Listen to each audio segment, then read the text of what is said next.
beautiful Beirut campus, or halfway across the world, we invite you to join AUB as we celebrate our 150th anniversary. Founded during the Ottoman Empire, the American University of Beirut has continued to make a major impact for generations. We make that impact in many ways. Our physicians heal the region's sickest patients. Our engineers have built much of the Arab world. Our School of Business continues to create innovative and ethical solutions to some major challenges, while our faculties of agriculture and food sciences and health sciences address some of the region's most turbulent areas and most challenging problems.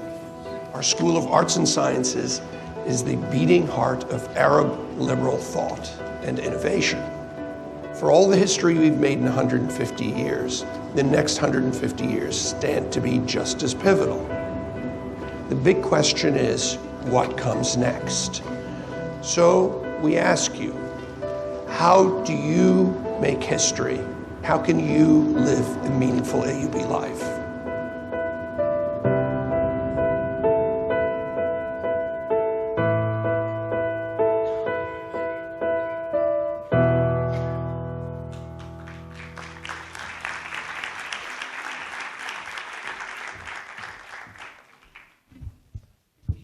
Good morning. I would like to welcome you all to the first event of Dr. Fadl Khouri's inauguration program. The symposium on AUB's defining moments is in 3 parts. The first part is reflective and is based on personal storytelling that provides an insight into the history and legacy of AUB in the last 50 years. The second part includes our younger faculty members and students. Each will speak for a few minutes about one issue that they would like to share with you. At 12:30, we will all have lunch downstairs in West Hall Common Room. And at 3 p.m. sharp, the inauguration of Dr. Fadl Khouri as the 16th president of AUB will start at Assembly Hall. We consider that his inauguration speech, in which he will be presenting his vision for the future, is the third and last part of the symposium. As you will have the chance to notice, we wanted to include in the symposium the various components of AUB, students, faculty, staff, alumni, and even members of the Board of Trustees represented by Dr. Philip Khouri. Before I leave the stage, I would like to thank the following people who graciously volunteered, and they stress volunteered, a lot of their time, energy, and creativity to make the symposium a little different. First and foremost, alumna Raghda Jaber, graduate of AUB's architecture department in 1983, who helped to the minutest details with both the conception and execution. She is also a speaker in the symposium.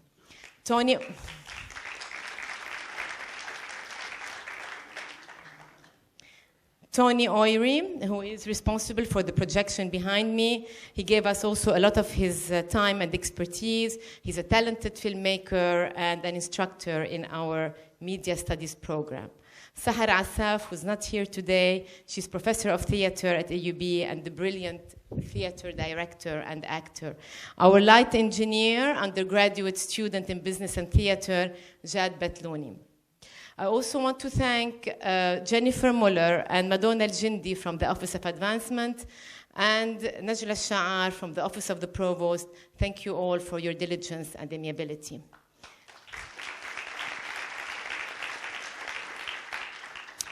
I also would like to thank the director of Télé Liban, Dr. Talal Maqdisi, for graciously opening the valuable archives of Télé Liban to our team.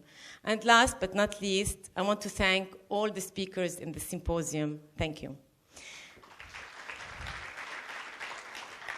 Before proceeding, I would like to remind you and urge you and plead with you to place your mobile on silent mode. And now I would like to invite my teacher, CS teacher, Mr. Peter Shbai'a, and Mr. David Kourani to join me on the stage.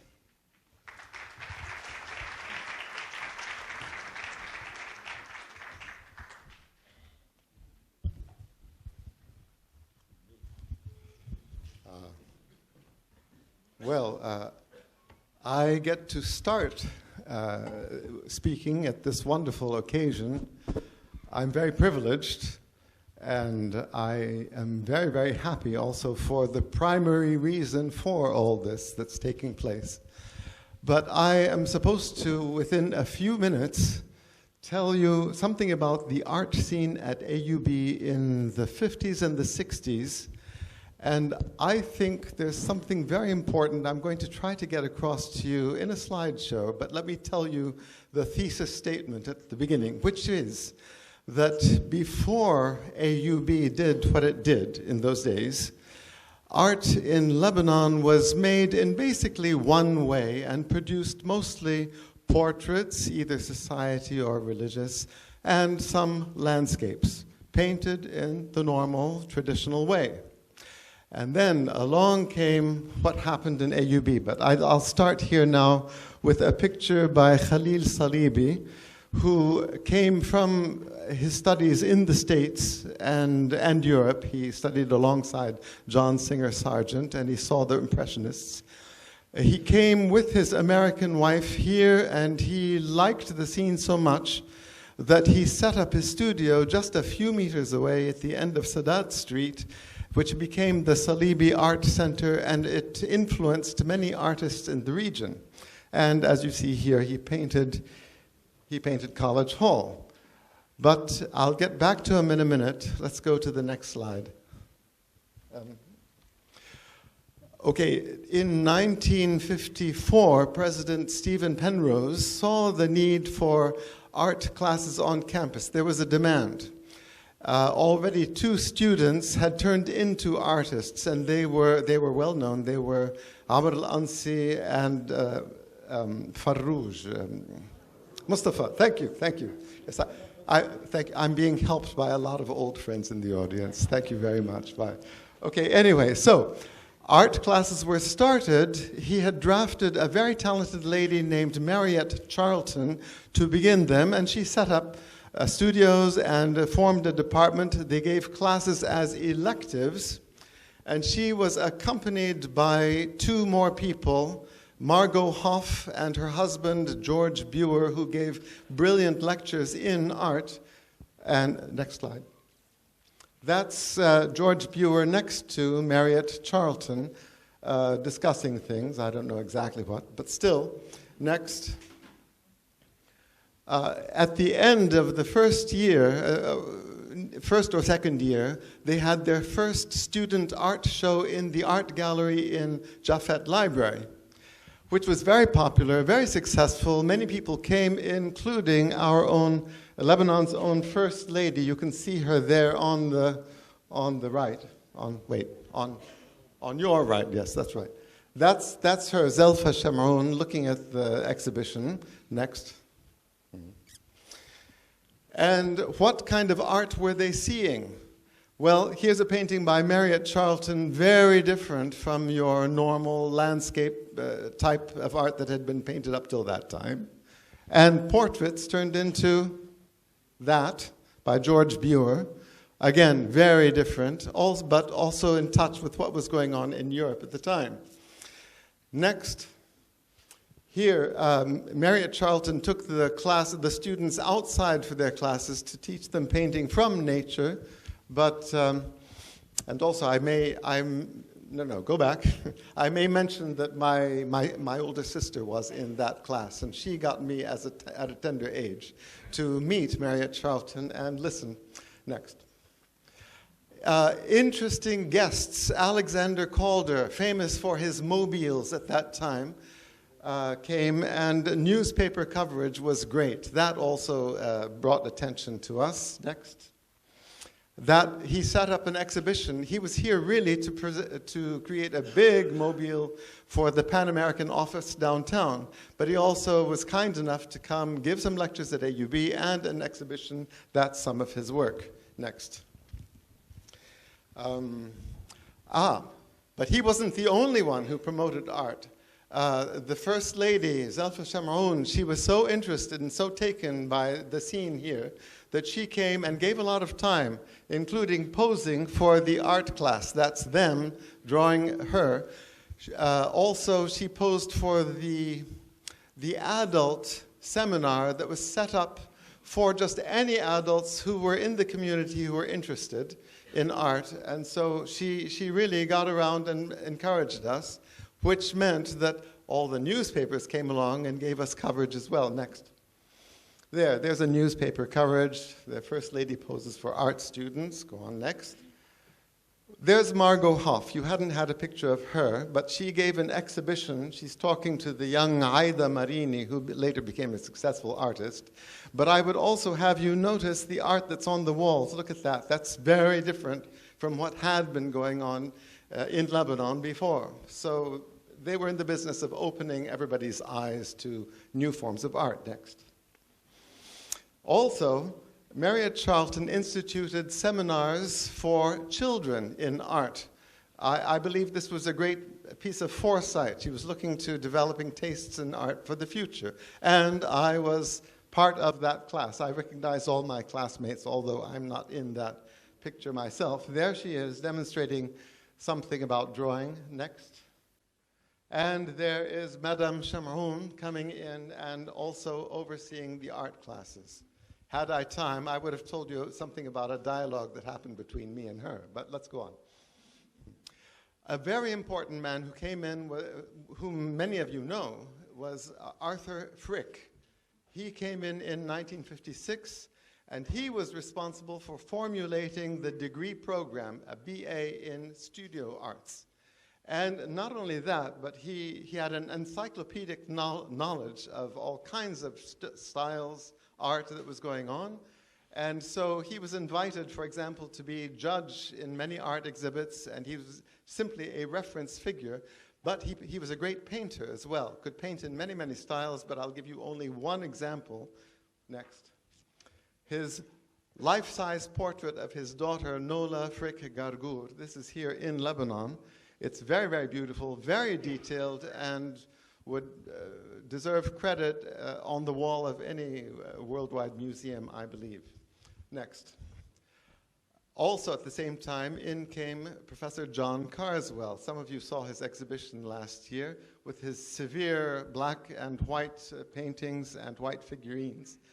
Let's go on to the next. Also, at that time, the multimillionaire Henri Seyrig, who had a great art collection, was there. He liked what was going on, so he opened his house with his wonderful art collection of modern art to AUB staff and students in several occasions.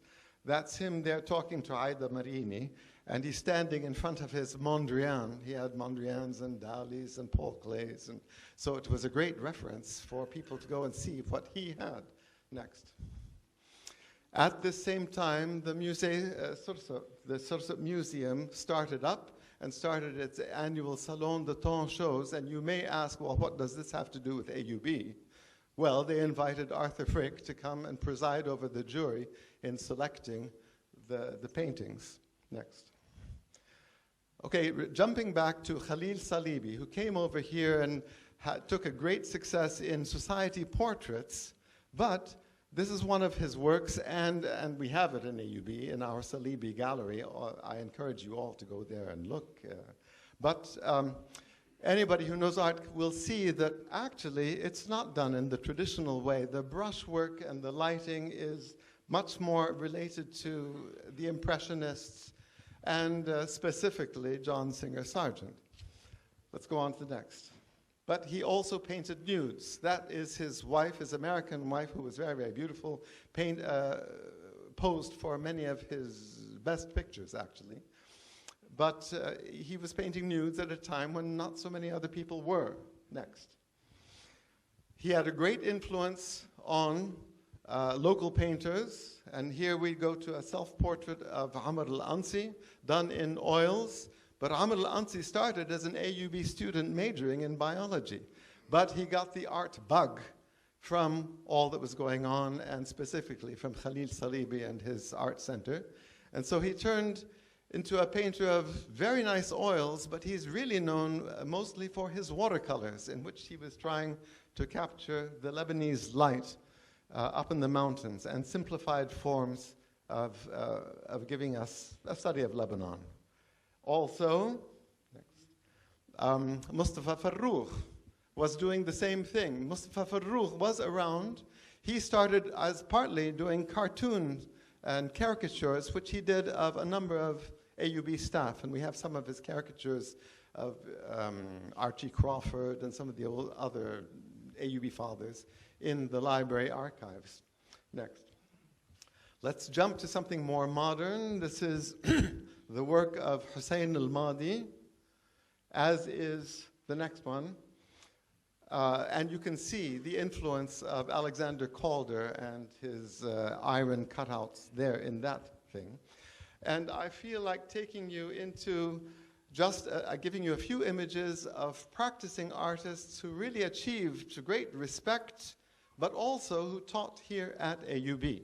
So, Novikov. Novikov came and he had been trained in the classical modes in the Royal Academy of St. Petersburg before the Russian Revolution, but he loved the Lebanese scene.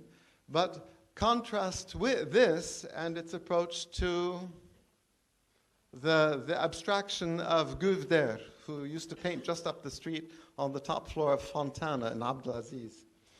And we were taught also by Salwa Rauda Shair, who specialized in paintings and in sculpture and has just taken quite a success in her 2 exhibitions that were taken over to Paris and to London just last year. Helen Khal, some of you may have been taught by her. She was teaching alongside me in the earlier days. This is one of her things. Yes, next. Farid Haddad, one of our earlier graduates. That's his color field. He did a lot of those, and he was a student of Helen Khal. He's in the States right now.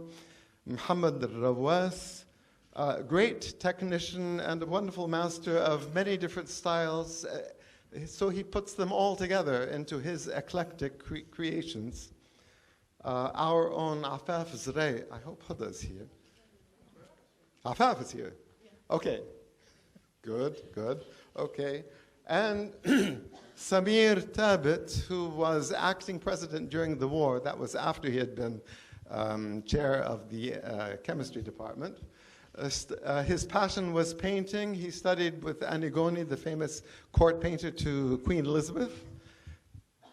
And then, well, I'll finish up with one of my own watercolors. I do the more conventional type of thing. But I just feel like ending with my thesis statement. I hope I've shown you how suddenly, because of what happened at AUB, art flourished into what one critic who came from the States called a multiplicity, a surprising plurality of art making in this particular place.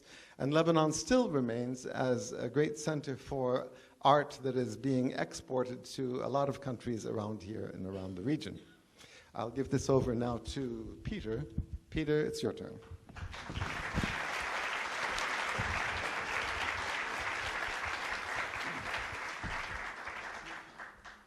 A very hard act to follow. I've been given a few minutes to speak about the theater situation, but then they asked me to speak more about the whole humanities and liberal arts and CS, for you old-timers who were at AUB, speak about that. So in terms of theater, I'm limiting myself to just a few slides to give you a bit of an indication of the situation in theater. Well, first of all, it was very dramatic,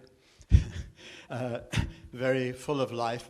West Hall stage, the old one, not this new auditorium, the old West Hall stage, for those of you who remember, which at the time was a state-of-the-art theater, was a center for much of what was happening in theater at the time in the 60s. I came in as a freshman in '59. I spent 6 years here. During that period, West Hall was really attracted community theater. This was one very big thing that I think we should and we will regain now with the new president and just the times, hopefully, that will go on. Community theater, meaning we had the AUB Drama Club, We had something called ART, the American Repertory Theatre. We had the Phoenix Players, primarily the British community. But the West Hall drew people from all walks of Lebanon, but particularly, of course, in terms of English theatre, although you had some French plays, you had some Arabic plays. And the excitement of those years was that we actually dreamed, we were naive enough to dream that, Lebanon is just such a natural place for an international center for theatre. You could have theatre in Arabic, English, French, Armenian, at least, those four, and then who knows in the future. So the 60s were a time of great optimism, great hope for the future, infinite perfectibility of man, infinite progress. It was a very naive but wonderful time when people, although there were the sniffings, the beginnings of things that were going to go wrong. There was, of course, the 56 Suez. There was 58, the skirmishes here, which were called the revolution. Now we look back at them and think it was just sort of a pillow fight. And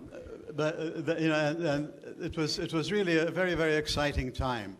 And the first lecture I ever attended was at the Assembly Hall, where we used to have most of our lectures, and it was Jawaharlal Nehru was giving his speech, and it was basically about the whole question, the whole mantra of the end justifies the means, and everybody was using it. Nobody does that anymore now. We've all gone well beyond that. But and he gave a very, for me as a freshman, it was an exciting speech, because it kind of gave me a kind of an orientation that has influenced me all through my life. He was making very simple points, but he made it very, in a very, very wonderful way, that you basically get, you get the bedfellows you sleep with. I mean, if you're using certain means, you're going to wind up with what those means produce. You're not going to have a miracle happen and suddenly everything will change. So be careful of the means that are being used to achieve the end you want to achieve. And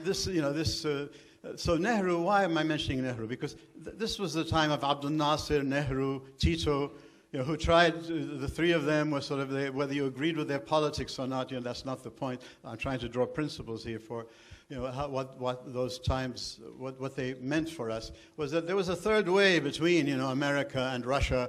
Charles Malik, the last time I saw him, or some of the last times I saw him before he died, he'd been to Washington, and he came back and he thought, he said, Peter, but all they're interested in is in defeating each other. They have no notion of of doing something together for the world,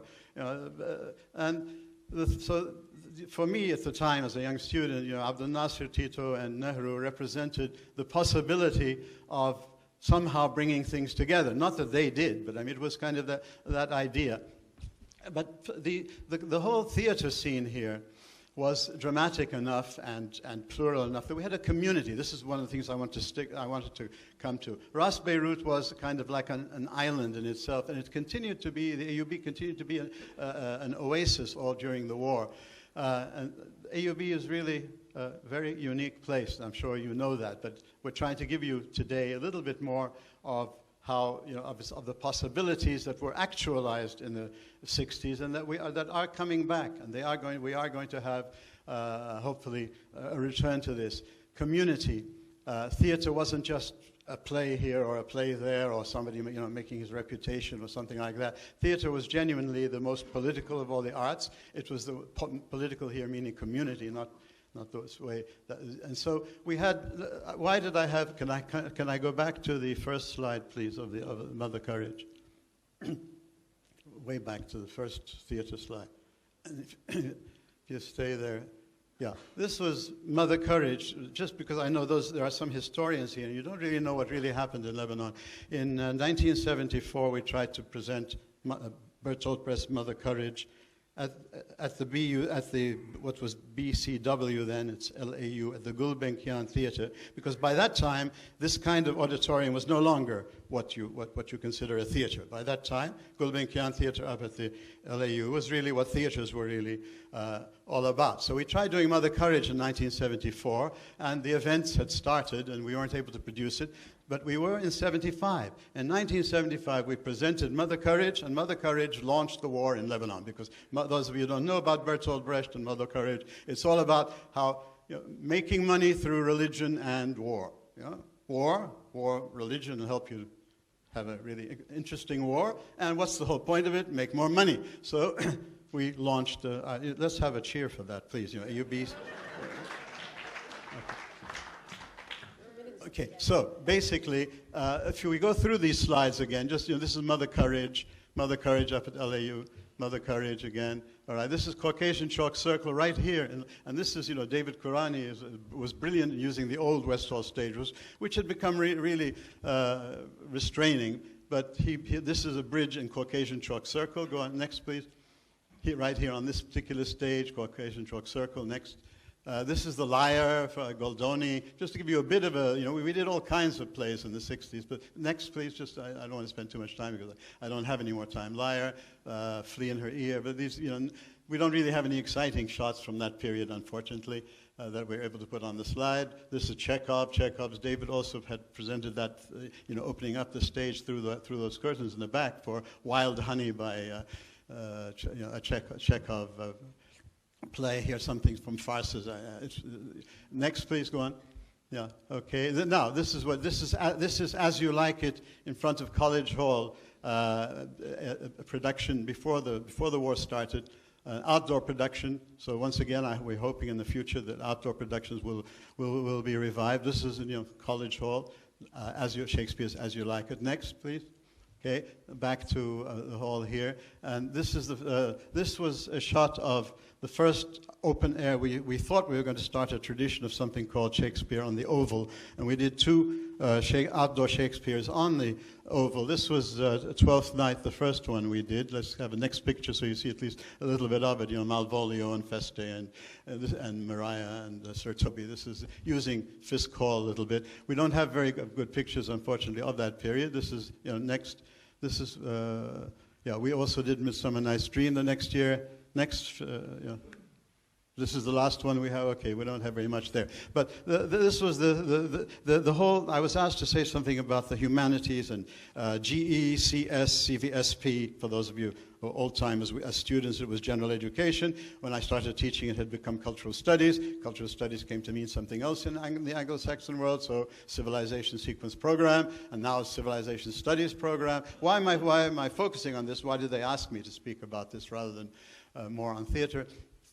Primarily that this represented at the time a 4-semester program that brought together faculty and students from all over the campus. And it created, again, a sense of community. This is my thesis here. The AUB, the heart of AUB is it was capable in the past of really being the center of a community, genuine interaction. People from all over, people fighting each other, but verbally, not physically, leftists, rightists, everybody was revolutionary. In the religious circles, you had the Vatican Council, and you had liberation theology, and you had all that stuff. So you had, a ferment of revolution at every level. And all of them were represented here at the AUB. And people, coexisted with each other until the gods and the Game of Nations decided that they wanted to take us elsewhere. But we're thinking of 150 years. And so thinking of the next 150 years, I really firmly believe that why this program of 4 semesters, which has been castrated, sorry to use the word, it's now, it isn't that. We are really working to try to recreate or reinvent a program similar to that, up to date now, not just doing exactly the same thing as before. There's no nostalgia or walking down memory lane or going backwards, but taking, seeing how we can once again restore at the heart of the university the liberal arts and the humanities in a way that will draw together people from all over the campus, for one thing, and will be kind of like a lodestone also to motivate others to come back to that kind of a situation which we had in the exciting 60s up to 75 when we launched the war in 75. Thank you. Thank you, Peter. Thank you, David.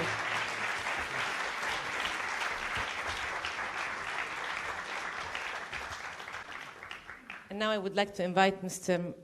Matar to join me at the stage.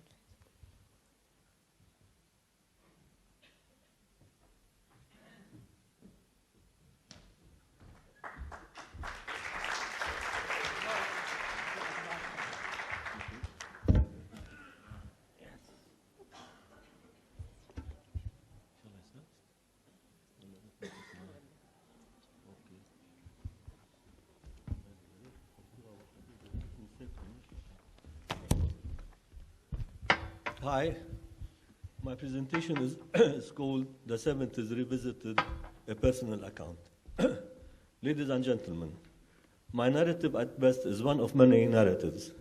It is my personal account of what I was privy to as a student activist and as president of the Student Council in 1974. It is not inclusive, for it is by its very nature exclusive.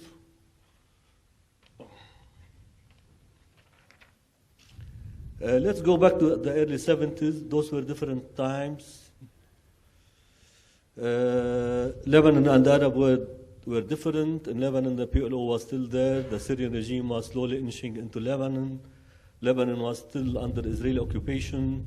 The civil war was still underway. The Lebanese communities were still lurking against each other. A vibrant civil society fed by liberal education and receptive to outside ideas was emerging as a threat to the traditional communal divide, so felt the ancien regime. An assertive nationalist and leftist movement was quickly gaining grounds, munching on the traditional za'amat.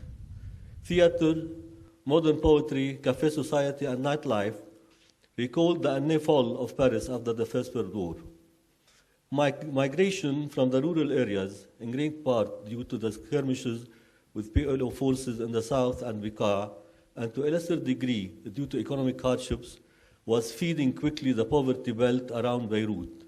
In short, a social upheaval was in the making. In the Arab world, no single Arab country had signed a peace treaty with Israel. Egypt was still within the Arab fold. The Shah of Iran, that is, was still in power. Oil prices had quadrupled after the 1973 war. Arab regime still wielded an iron grip on their societies. State security apparatuses were gaining grounds at the expense of traditional armies. All looked deceivingly calm and under control. Above all, Palestine was still under occupation. Obviously, in the 70s, we had no laptops, computers were monstrous machines, no cell phones, DNA was not discovered, nor antimatter or dark matter, and cloning. The world was different. In 1974, the Vietnam War was still waging, as did the anti-war movement. The Soviet Union and the Berlin Wall still existed. The Cultural Revolution in China was ravaging the country. The world order was still bipolar. The international regime was still functioning. Brazil still dominated the soccer scene. Woodstock and the hippie culture was upbeat. The Beatles had disbanded, and David Bowie had released Star Oddity, and later on Ziggy Stardust and the Spiders from Mars. In short, the grand world order was still running, albeit reeling. AUB was different. It was a Lebanese, come Arab, come regional, come international university due to its mix.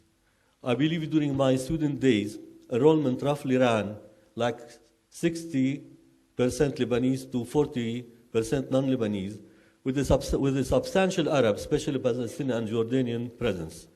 For that reason, AB was a cauldron that brewed ferment with cultural diversity, ethnic differences, and assorted political shades. We also were different, young, hardy, and earnest. We believed in armed struggle as a means to liberate Palestine, unite the nation, and emancipate the people. We rejected state borders and the legitimacy of the existing regimes, embracing instead revolutionary legitimacy. We conceived education and knowledge not as values per se, but as a vehicle to serve a political end. The issue of cultural colonialism figured high on our agenda. We wanted to challenge the imperialist worldview in favor of a revolutionary one. We were the generation of the Mai 68 student uprising in France, whose slogan was, Soyez réaliste, demandez l'impossible. Be a realist, demand the impossible. Palestine was, to me still is, the rallying cause and the cementing glue of our political activism then. And we tried to harness student demands to that. For reasons, now I come to the strike. For reasons pertaining to cutting the deficit, the AUB administration took a decision to increase the tuition fees by 20%. I'm running, short of time. Do I have some time? We suspected significant wastage and corruption. Any redressment, therefore, should have started there before resorting to fee increase. AUB had the highest tuition of all universities, public and private. The Student Council, therefore, suspected that the administration wanted to change the socio-economic composition of the university, making it an elitist one by excluding the middle class. The Student Council was convened and decided to reject the increase. A General Assembly of the student body followed and voted to sanction the council decisions. Those were the elements of the standoff building to the showdown which happened in March 1974. The students occupied the campus, all the buildings and the gates, in 6 days after the rejection of the administration of our demands. The standoff was deadlocked and lapsed into a battle of wills. Come April, security forces stormed the campus.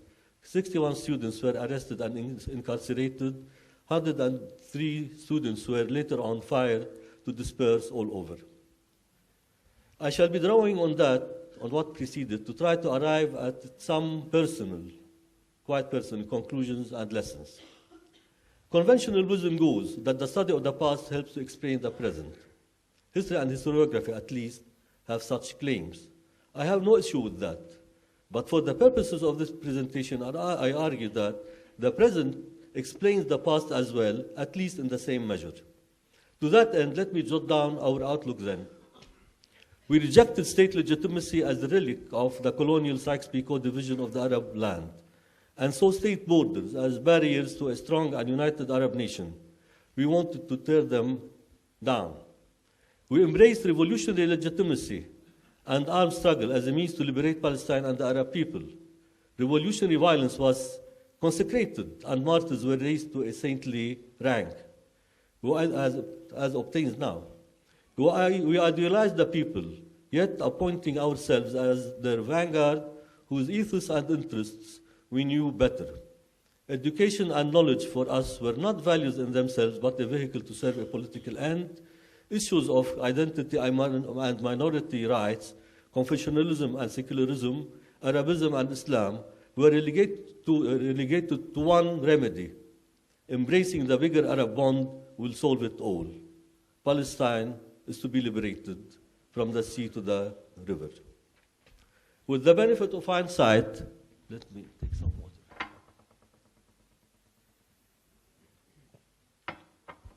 With the benefit of hindsight, could anyone of my generation, with a reasonable IQ that is, have foreseen the state of affairs that obtain now in the Lebanon, the Arab states, and the world at large?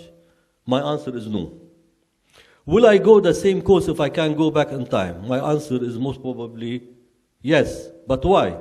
Because history only repeats itself to the extent that people in similar or near similar circumstances might act in similar or the same way.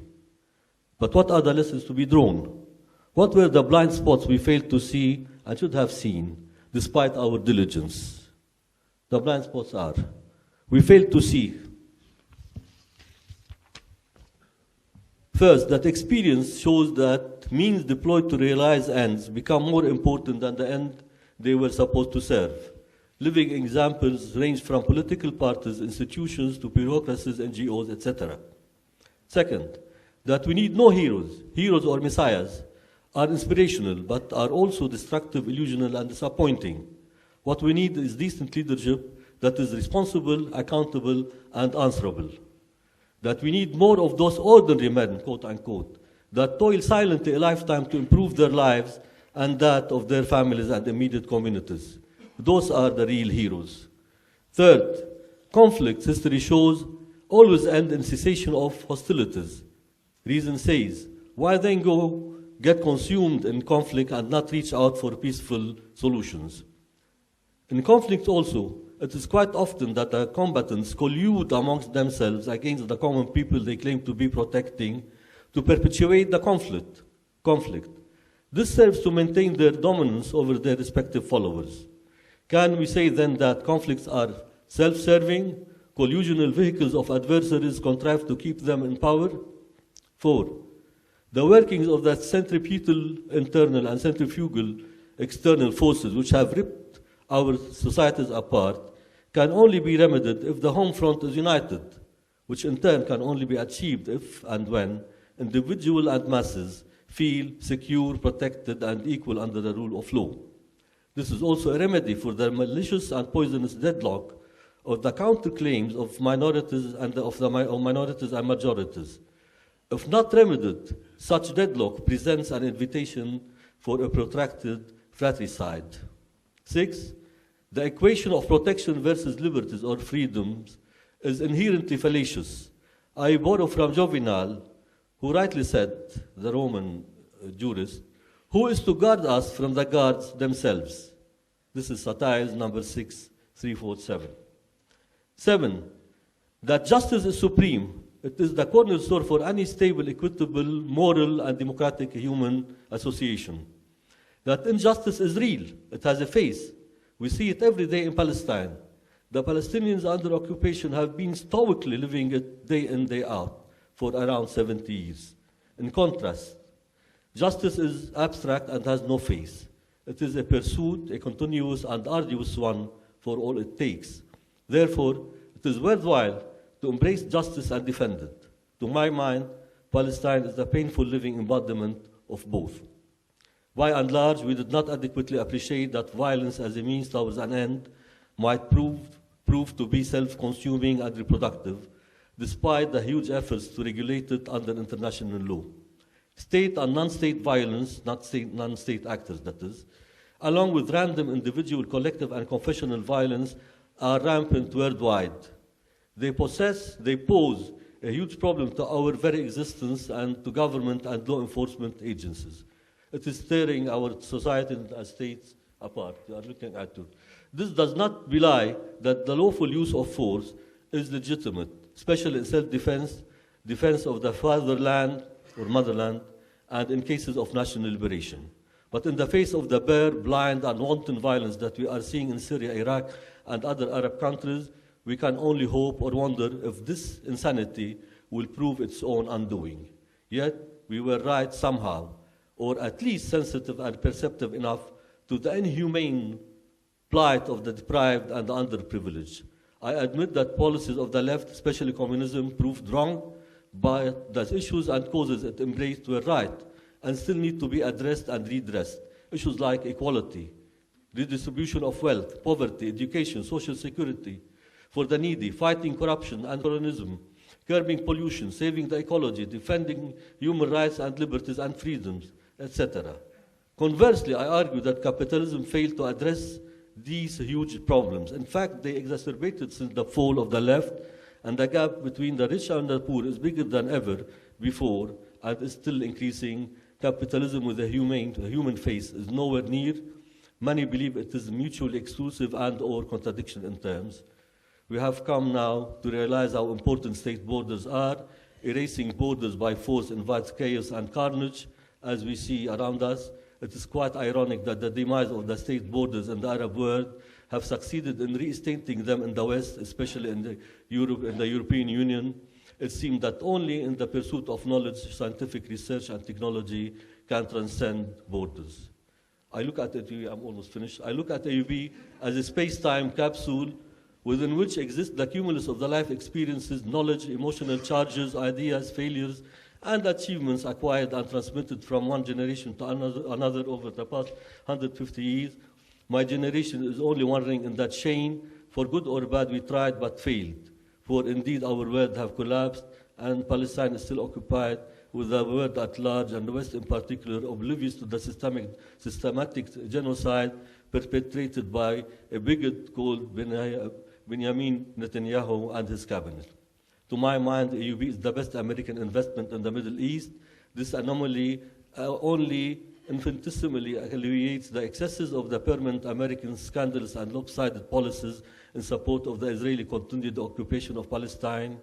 The question is, can AUB still help to partially redress this historic sin? It is yet to be seen. More challenging is whether it can remain a safe place for the free and educative flow and exchange of ideas.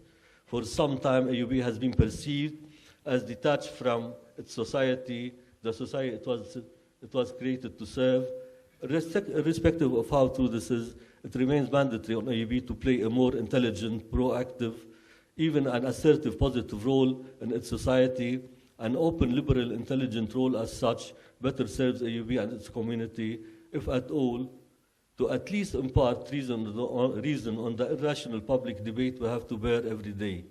It serves to pose the right questions and provide the right answers, and to be part of the corporate culture that all big institutions are now intent on and keen to provide.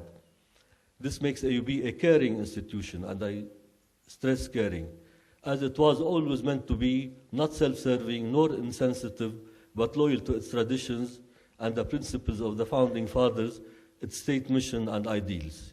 AUB should not be a university spending lavishly on the technical and vocational schools to the detriment of the arts and sciences and humanities. The soul and mind of a great university lies in equal measure in the liberal arts and humanities, in philosophy, law, theoretical physics, pure math, in modern arts, classics, languages, and history. Now, I will skip. Do I have more time? No. I'll skip to, well, this is to end. In the use and abuse of history, Nietzsche envies enemies because they have no memory. He suggests that memory, like eating, is necessary for survival, that we need to eat to take the nourishment and sap to flourish. But we also need to dispense with the refuse, for if we don't, it will poison us and kill us. This applies to individual memory in as much as it applies to collective and communal ones. I hope I succeeded in taking the sap and dispensing with the refuse of my experience, and conclude by saying that the differences between the future and the past lay not in it, but in me, in you, in us. For some things are only universal only because they reflect a particular place and time. This is a tribute to AUB. It is as well the story of our generation that at least tried to do something. We are only one trivial though turbulent stream in the huge, deep, and calm river of AUB. Thank you for bearing with me.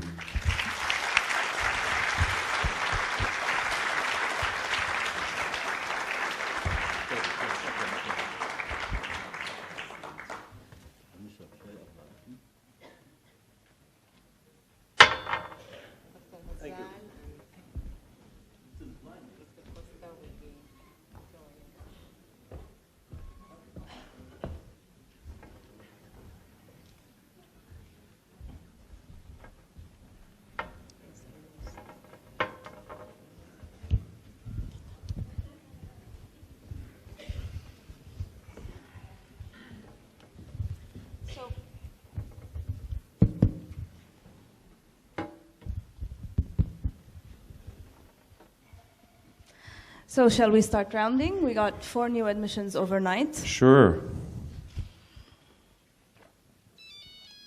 What's wrong? Wow, our cardiology fellow, Carlos, is writing me. Turkish Airlines had to emergency land a plane in Ireland yesterday because of a bomb threat on the plane. Is he okay? Carlos, our cardiology fellow? Yeah, it seems he's fine. He says he's okay. This is true, by the way. It happened yesterday. It seems he's okay, but we're just going from bad to worse. These are such hard times we're going through. How was it when you were our age? Actually, I spent most of the Lebanese war as a student of AUB. Gangster in Bolivia.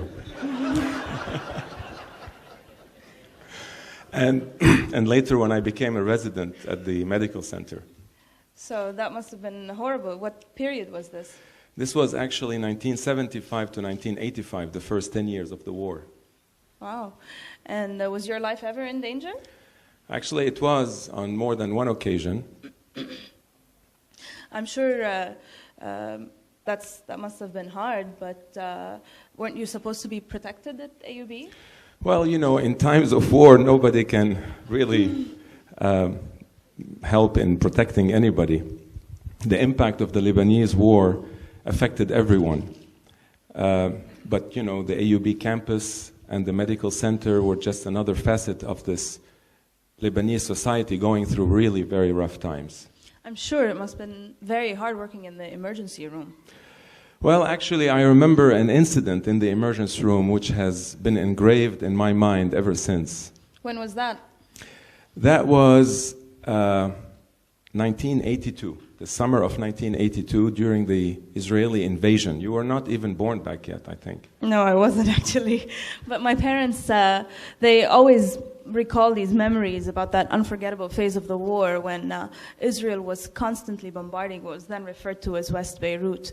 And how could you come and go? How were you able to commute to work? On foot? Well, actually, times were pretty chaotic. Many people here in the audience will remember this. But in 1982, things were really pretty bad. There were really no communication, and in fact, it was very difficult for pedestrians to walk and feel safe. So at the beginning of 1982, during the June of 1982, at the beginning of the Israeli invasion, a few of us interns and residents decided to sleep at the hospital. And we made AUB MC, it used to be called the hospital, our permanent home. And we literally resided during the entire summer without once leaving the premises.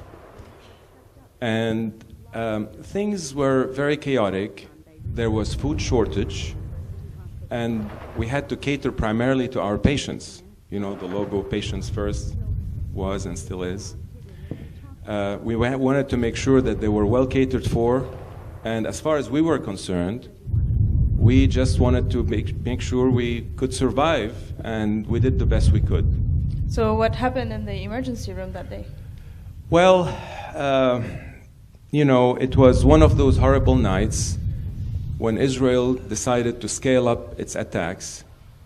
And it was, I think, August 15 or 16, I remember that very well, when Sharon was just trying to blow everything under the sun, every street, every corner. And, you know, every one of us, residents and interns working in the emergency room, we were worried about our parents, about our family. We haven't heard from them for quite some time. So with every injured that came to the emergency room, we used to call it emergency room back then, not department, we had to inquire where every person came from, every casualty came from. We had to inquire where the blasts were to see if they were hitting close to our home. Back then, we didn't really know much about our parents and their whereabouts and how they were doing. But at the same time, they were a little bit reassured that we were working at a hospital which supposedly was not to be targeted because it represented an American institution. I'm sure you were seeing a lot of casualties. Well, actually, many dead and injured came that night. And you know, gunmen, and again, some of you in the audience will remember this, gunmen were asked to leave their weapons at a checkpoint just outside the emergency room. But there was one fighter who did not want to obey those regulations and stormed in with all his weapons into the emergency room, all the way to our desk. The security people did not resist him and basically stepped aside. And I was the lucky doctor to receive him. Was he injured? Actually, he was not injured, so that's why he came to the medicine section of the emergency room, bypassing the surgery where all the casualties were. He had high-grade fever, he had a severe cough. He was delirious, I remember that very well, from the high-grade fever. And also, he looked very tired, exhausted, and even scared. He had spent 2 days and 2 nights in the trenches without sleeping and without food. I examined him, and I ordered some blood tests and a chest x-ray. And he was escorted to this radiology section immediately adjacent to us to have his chest x-ray done. But I didn't like the quality of the chest x-ray, so I sent him back to have it repeated. That's such a Ghazal thing to do. I mean, just give him antibiotics and send him back home. Yeah, I know. This was the dumbest thing I have done in my entire life. I sent him back to do a chest x-ray rather than give him antibiotic and send him where he came from. So, you know, what happened was that this was a very busy night, many casualties. The radiology section was swamped, the technician was really swamped. So he had to go and wait there. And in the meantime, I went to examine another patient in a cubicle. And then I heard some roaring scream coming out from the radiology section. Someone was outraged, and for some reason, I guess it must have been my patient. And in fact, he came rushing out looking for me, his doctor. And? Well, the patient I was examining alerted me that there was some outraged person looking for me. So I turned around and I saw him staring me straight in the face. But then he looked away as if he didn't recognize me. Alhamdulillah. Alhamdulillah, but he had a hand grenade in his grip, and he had already pulled the pin. And he was just looking for his doctor to throw the hand grenade at him. But that means he had to toss it somewhere because he had already removed the pin. So he was ready and willing to have an explosion in the emergency room. Well, exactly. But, you know, since he walked away, didn't really recognize me, we managed to escape. If you remember back then, the emergency room had a window at the street level before it was renovated. So we took off from that street window and helped a few ambulatory patients escape with us. And we crossed the street to the hospital, went up to the 9th floor. And the grenade, what happened to that? Well, a couple of minutes later, we heard a loud explosion. In the emergency room? Well, it was just outside the emergency room. So when he didn't find us, he just had to release it somewhere, so he tossed it outside the emergency room, and 5 cars actually exploded in flames. Wow, that's horrible. Was anybody hurt? No, no one was hurt. That's because, you know, everybody was trying to evade him, and they were frantically running away from him. So that was good. And were you able to come back and finish your duty in the ER? Hell no. I didn't. We decided, Nadeem Kenj was the other resident with me, we decided to just close the emergency room for the night while the surgery emergency room kept functioning. And you know, there were many casualties coming in. So I received a call from Dr. Raja Ayyash. Back then he was the director of the emergency room. And he said, never in the history of AUB did the emergency room close. That's interesting. What did you say? What was your reply? Well, I said, there is always a first time.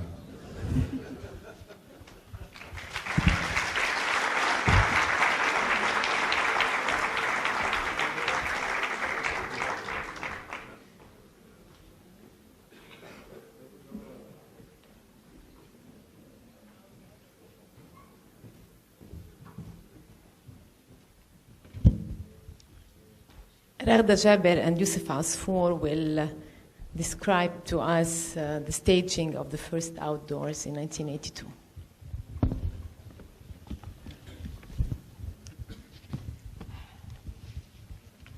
Yeah, I didn't wear glasses back then, for sure.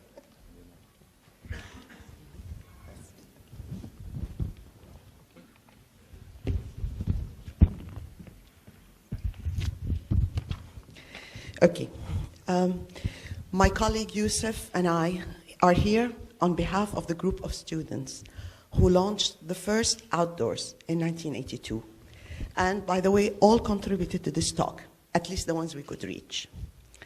Let me start by my favorite quote, passed to me by Bassam Nassar, one of our group. In Italy, for 30 years under the Borgias, they had warfare, terror, murder, bloodshed. But they produced Michelangelo, Leonardo da Vinci, and the Renaissance.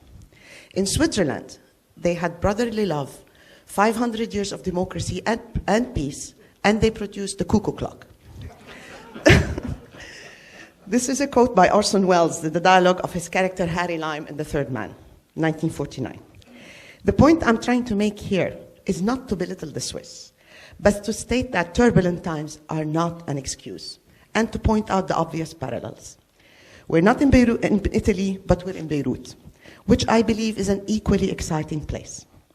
There definitely is warfare, terror, mayhem, bloodshed, and plenty of it.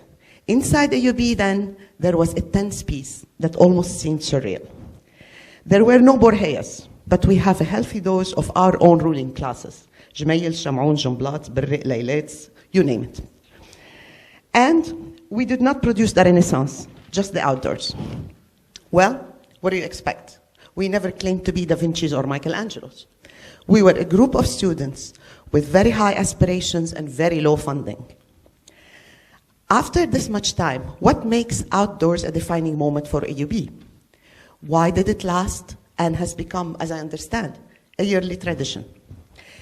My belief is that this event was a game changer, a new idea that combated apathy and provided a platform of expression to a diverse body of students who did not necessarily fit within the status quo at the time. We created an all-inclusive forum that has persisted despite adversity then and since. Our proposition was simple. We wanted to engage students in activities that made a difference and meant something to them.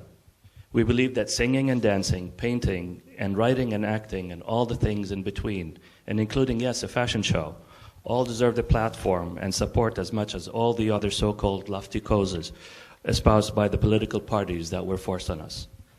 Remember, this was the late 70s and early 80s, the period that witnessed the decimation of all political causes and the collapse of any pretense that the long Civil War would accomplish anything worthwhile.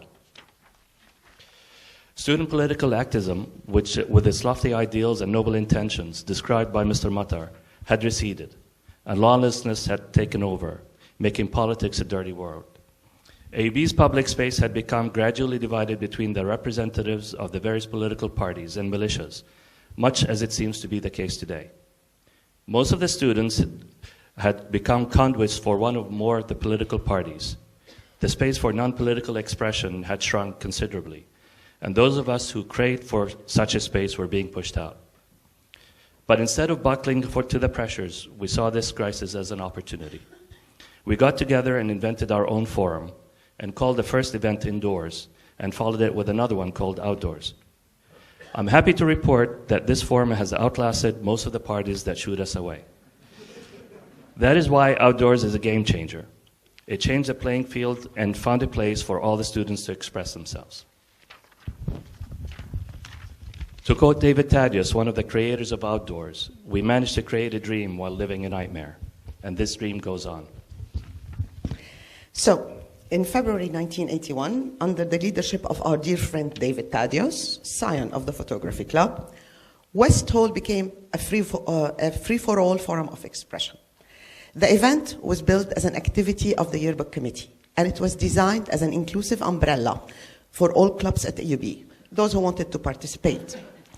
Haytham Haddad's poster, A Keyhole Looking In, indicated a surprise in the making. And it was. West Hall stairs were transformed into quadratic surface with ropes tied to balustrade columns. Walls were covered with rolls of paper containing drawings, sketches, and copies of graffiti from all around campus. The idea was to have an event where clubs and individuals at AUB could showcase their talent in one single event, and every room had multiple activities: ballet, music, dancing, fashion show. Some of the clubs did not take it seriously, refused to participate. Some did, and this was a success. We did build it, and people came, lots of them, to enjoy the activities. We were so happy with the turnaround of Indoors that it was natural to conceive of a sequel. So, in 1982, I was the theme editor of the campus yearbook, which put me in the organizing committee of the next Indoors. After a survey of the clubs that could participate, and given the reputation acquired the year before, I told the committee we do not have a space indoors of West Hall. So Basil Flyhan, who was the accountant, immediately said, so we go outdoors.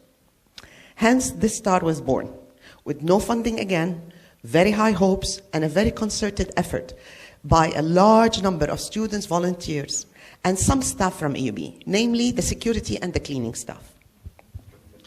Our idea was presented as Outdoors 1982, a weekend at AUB. Since there was a war everywhere, we decided to invite everyone to the AUB Oasis for a weekend.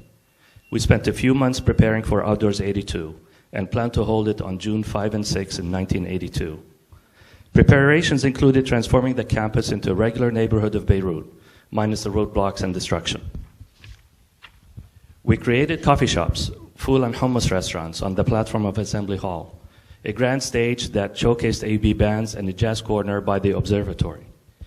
Ernest Idris, managed by Samah and Rania Idris.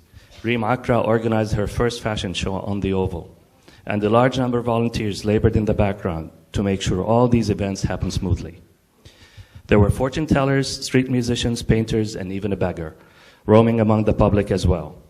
And we even renamed the streets and gave David Thaddeus a square to commemorate his name. A color-coded streetscape was created with colored street center lines to lead people to the different activities. A team of several students, including Judy Makhul, Abdul Halim Jabra, and I, were charged with painting the street center lines from the medical gate all the way to the IC gate. We painted all night, which made some of the lines crooked and gave me a backache I still remember today. We opened the gates to the community at 10 a.m. and charged them a mere 5 Lebanese pounds to enjoy the weekend. We were flooded with people from all over.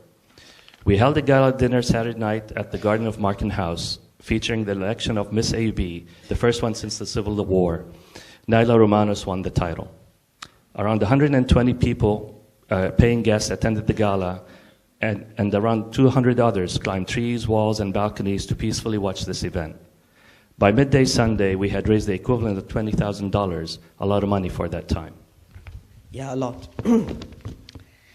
On that Sunday afternoon, the Israeli invasion started. The Idrises announced quietly that they are wrapping up their event. On the Oval, there was a bigger showdown, as a couple of so-called politically alert and active students grabbed the mic to tell everybody to disperse, that there's a war. We wrapped up things quietly in hopes of avoiding a mad rush, and it went well. But the story did not end here. In a week's time, the Israelis were on the outskirts of Beirut. And for the first time in history, an Arab capital was under siege. Refugees flocked to Beirut and resided in makeshift shelters. In a week's time, however, the singers, dancers, musicians, and models of the outdoors showed up to organize one of the largest relief operations to take place at AUB. We shifted gears almost overnight, from singing, dancing, and playing music to bagging rice, beans, and clothes and other supplies. The effort continued until the ceasefire. We also donated all the proceeds of Outdoors to the Red Cross. Until today, the memory of Outdoors is very closely intertwined in my mind with the memories of bombing and aid and refugees. In 1983, we attempted to stage Outdoors again, this time calling it Crossroads. We had begun to realize that it's a lasting event and wanted to experiment with momentous names. Shireen Ahmedi designed and supervised all of us in painting a large poster the size of the West Hall outside wall. To the surprise of everyone, mostly us, 24 hours before the opening date, the event was canceled by no other than the Army Intelligence Forces at the time. Basil Fleihan, who had become the editor of Campus at the time, summoned to an investigation in Jersey and told that this is a dangerous and subversive event and should not take place because these are dangerous and subversive times. The meeting we held with Basil when he came back from investigation, I remember well. We looked at each other in wonder. We were finally a force to be reckoned with, albeit at the wrong time and for the wrong reasons. We did not know whether to be proud or sad, so we were mostly confused. But these were confusing times. In protest of this decision, we hung the poster on the West Hall wall at night, and we fled. That night, before the morning, the poster was torched, and burn marks were left on the West Hall wall. So, art was being recognized as it should be, a form of rebellion. But our rebellion was being crushed by all the powers that be. Some of us were threatened, others were roughed up. But the irony was amazing. The parties and the military and the intelligence who were engaged in brutal wars with each other outside AUB collaborated inside AUB to shut us up. We concluded that we must be important and scared enough to shut up. To my knowledge, there was an outdoors in 1984, which tried to keep up the idea alive. And I left Lebanon in 85, as most of us did. I returned in 95 to work in a UNDP position under no other than my dear friend Basil Fleihan. He proceeded to tell everyone on our first meeting that I gave him his first ever job as an accountant on the outdoors. That summer, walking through Hamra, I saw an old faded poster announcing Outdoors 95, which was scheduled for June of that year. I was overjoyed. So Outdoors lives on, and long after most of the parties that shooed us off had ceased to exist, we outlasted them. As I was preparing for this talk, I asked my son Cyrus, a student at AUB, if he thought Outdoors deserved to be a defining moment at AUB, and why. Without missing a beat, he said, of course. Not because it's the largest in scope, he said, but because it's one of the few, if not the only, non-sectarian events that includes all. So we won.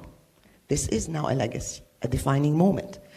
It is the platform was always intended to be, all-inclusive, combating apathy, embracing diversity, and promoting engagement.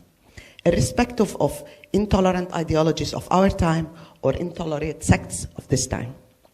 We won. I wish Basil was alive to see that we won. I also wish we picked a sexier name.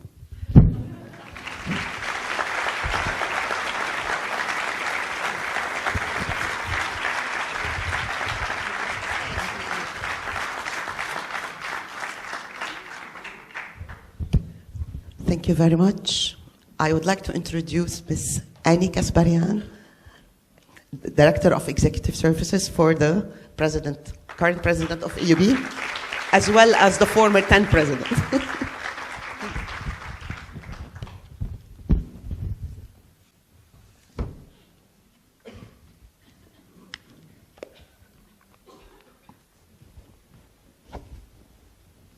Good evening.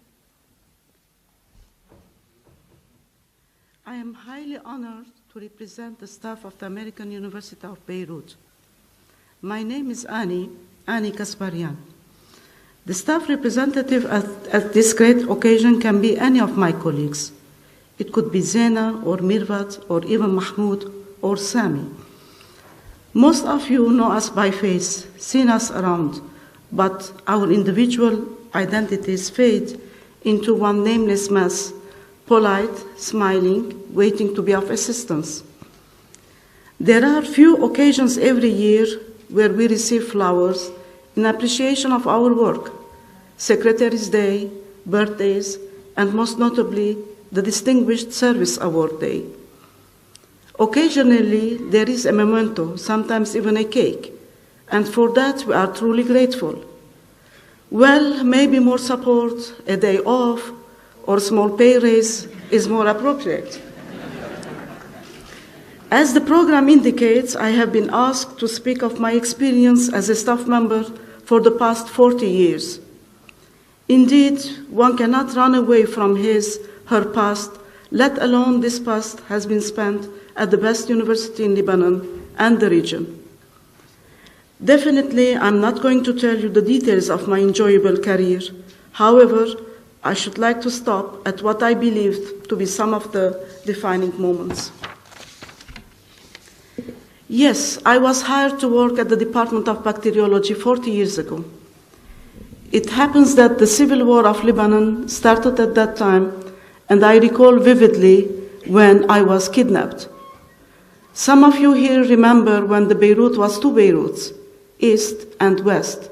I was kidnapped trying to help an injured friend brought to the AUH. Luckily enough, those in charge of the AUH made it a strong point, that I better be freed, which pleasantly happened.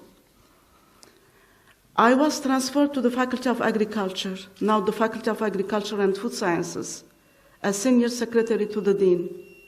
Apparently, my work, my dedication, which remains until today, impressed the then Dean, who recommended me to be the administrative assistant to the president of the university, President Malcolm Kerr. I was very unfortunate to witness the assassination of President Malcolm Kerr, a true tragedy in the history of the university. This past January 18, the leadership of the university, headed by President Fadlo Rajahouri, observed a minute of silence at his grave. I must add, on a personal note, that I carried the flowers, the white roses, that I handed to President Houri to lay on the grave of our dear late President Malcolm Kerr. Please forgive me for not going into details. The memory hurts so much, and today is a day of celebration of our university's 150 years legacy and the inauguration of Dr. Fadlo Rajahouri as the 16th president of AUB. I am grateful for this university which granted me the ability, the courage to work under difficult circumstances that most of you are aware of. I have humbly served 10 presidents, and I must add, they all valued my service appreciably. Another defining hour in the history of AUB is the destruction of College Hall in November 8, 1991, by a booby-trapped car. Sad as it may be at the time, it has strengthened the faith of the people, particularly the students in AUB. It showed the resilience of this university, which has endured 2 world wars and 2 civil wars. I say the importance of this university because the President of the Republic of Lebanon, His Excellency, the late Elias Harawi, visited the university on that sad day, standing on the rubble of the building, and later was invited to the ceremony of the reopening of the new building that you see now. A big thank you to all AUB staff, faculty, administration, donors, and friends. I do not wish to dwell on the past because we have the present to celebrate and a future to enjoy by dedicating ourselves to this university. Another defining moment is the rising of AUB. I would say the resurrection of AUB after the turmoil that engulfed Lebanon for 15 to 17 years.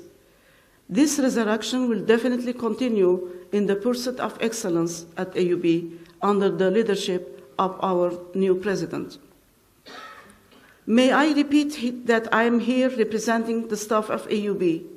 Who can imagine a university, the best university in the region, without information technology in this world of ours? Who can imagine a huge hospital without nurses, technicians, secretaries, orderlies, and without a director? Is it feasible to have a great university without having hot and cold water, without electricity, maintenance of classrooms, offices, and buildings? Is it imaginable that a great university can function without its finances being in proper order? Who would pay me?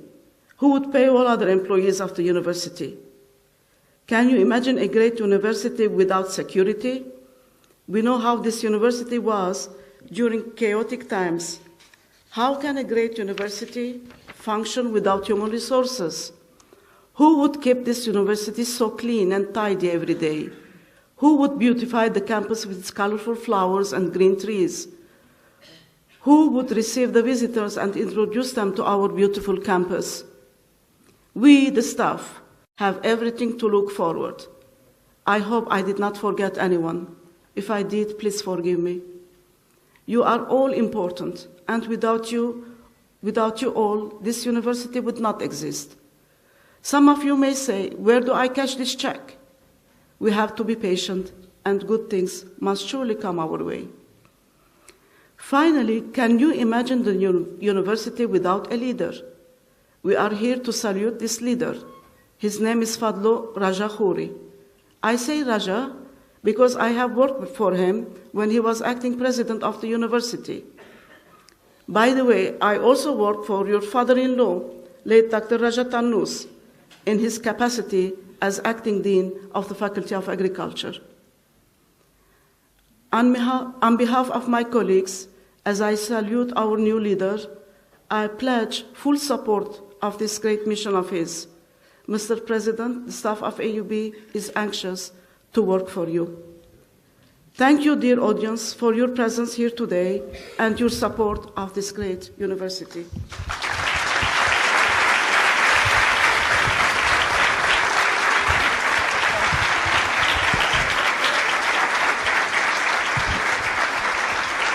No, that's okay.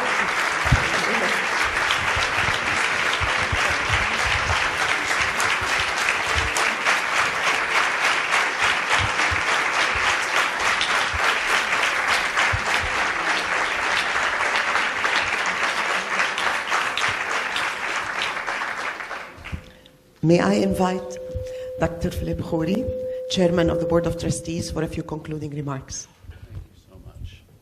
Thank you.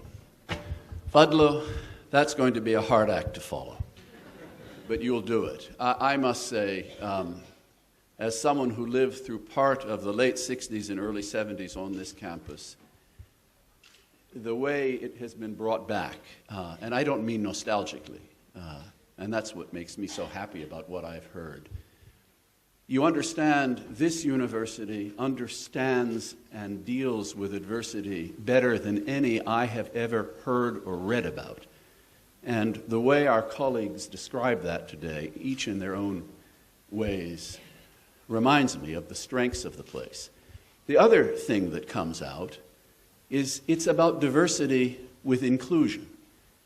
It's never been easy, but this university, and our speakers made that clear, has a commitment to it, and I know Fadlu does. But the most important thing I took away is that in spite of all the problems this great, and it is a great institution, has had to combat, fundamentally what this place is all about is creativity. Creative in its abilities to fight all these problems and to try to find solutions for them. We've gone through 150 years. We've heard about 50 of them this morning, and we're going to enter another 150 years. And if I could make a plea, and I'm not really bending down on my knee for this, but great universities have to have great arts, great performing arts, and great visual arts. And the opening session reminded me that that is what's coming next. Among all else, my bet is we're going to see a renewal in these areas that are so crucial to the future of the liberal arts and sciences in a great research university. So on that note, I want to thank all our speakers. Please, a round of applause.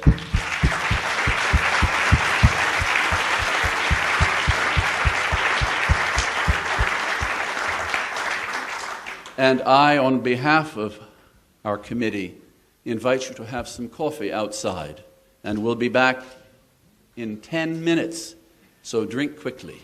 Thank you.